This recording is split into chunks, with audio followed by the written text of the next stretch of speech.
师，猫这样突然咳嗽会是气喘吗？这确实是一个猫咪咳嗽的影片。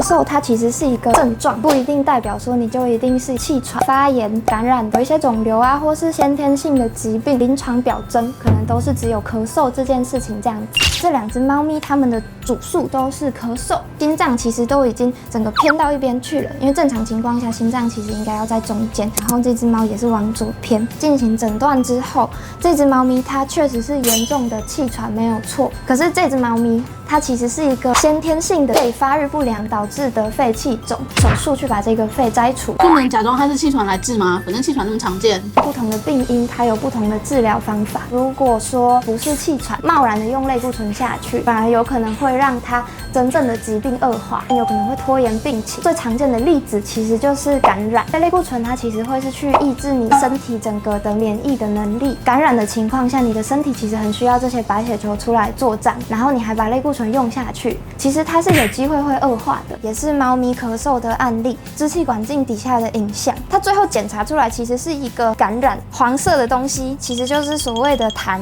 像这个整个洞口几乎是被这些感染导致的分泌物堵住，然后旁边这些黏膜其实也都是不正常潮红的。如果说今天是像这样子的病患，类固醇用下去，状况很可能就会因此恶化，一去不复返这样子。